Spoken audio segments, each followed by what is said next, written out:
वातदोष.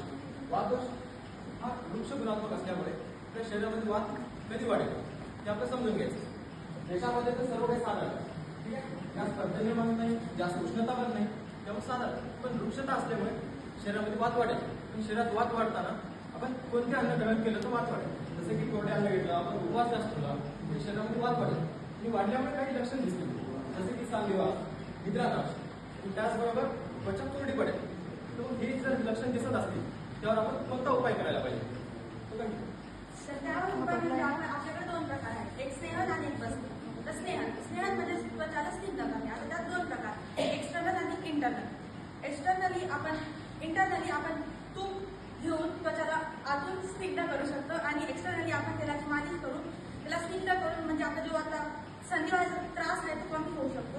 त्यात आपली त्वचा स्निग्ध होते आणि ब्लड सर्क्युलेशन चांगलं होते. त्यासाठी फक्त तूप असतं का?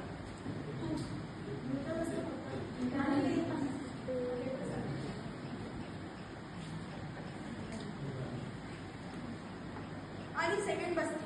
तर बस्ती आपण रेक्टम थ्रू देत असतो. त्याच्यात अजून दोन प्रकार, एक निरू आणि अनुवासन. निरू आपण काढ्याच्या स्वरूपात देत असतो आणि अनुवासन हे तेलाच्या रूपात दिले जाते. तर आता जो अनिद्राचा त्रास आहे तो आपण अनुवासन बस्तीच्या सहाय्याने ठीक करत असतो.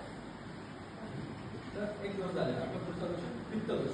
पित्तदोष कधी वाढतो? पित्तदोषाची लक्षणं काय? उष्ण आणि तीक्ष्ण जर आपण आहार ग्रहण केलं तर पित्तदोष वाढेल. जसं की आपण मसालेदार पदार्थ खाल्ले, तेलकट पदार्थ खाल्ले तर शरीरामध्ये उष्णता वाढेल आणि त्याची लक्षणं काय दिसतील? त्याची जळजळ होईल, त्वचेवर पुरळ येतील आणि आपला दाह निर्माण होईल शरीरामध्ये. तर यावर उपचार काय करायला पाहिजे? तर या उपचारावर आपण विरेचन हा उपाय उपयुक्त ठरू शकतो. विरेचन हे आपल्या शरीरातलं अतिरिक्त पित्त बाहेर काढतात.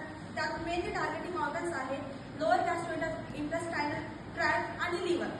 तर पित्त हे उष्ण असल्यामुळे आपण स्निग्ध गुणांचं सेवन केलं पाहिजे. त्यामध्ये आता नारळ पाणी, आईस्क्रीम आणि वगैरे वगैरे.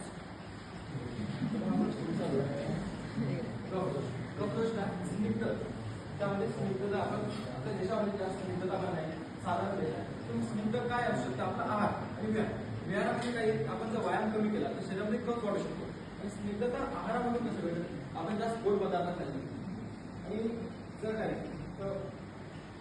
कफ म्हणजे थंड पदार्थ केले, रात्री आपण दही खाल्लं तर शरीरामध्ये कफ वाढू शकतो.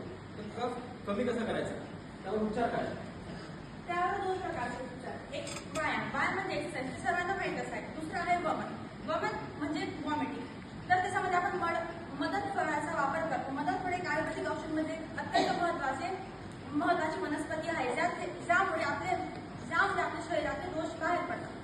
आता कफ हे गुरु गुणात्मक असल्यामुळे आपण त्याच्यावरती अजून दुसरे काय उपाय करू शकतो? त्याच्यामध्ये आपण कटू, तिक्त व कषाय या रसांचे सेवन करू शकतो. कटू म्हणजे तिखट, त्याच्यामध्ये आपण मिरी किंवा सुंठ या गोष्टींचा उपयोग करू शकतो. तिक्त म्हणजे कडू, त्याच्यामध्ये कडुनिंब, कारले, गिलोय आणि आपली मेथी पालेभाजी जे असतात त्याचा वापर करून सोबतच कषाय म्हणजे तुरट त्याच्यामध्ये येणार आवडा. तर या सर्व गोष्टींचं सेवन करून आपण आपल्या शरीरातले कफ कमी करू शकतो. तर आपण बघितलं तीन दोषावर आणि साधारण देश यामध्ये काय परिणाम होतील याचा आपण बघितलं आहे.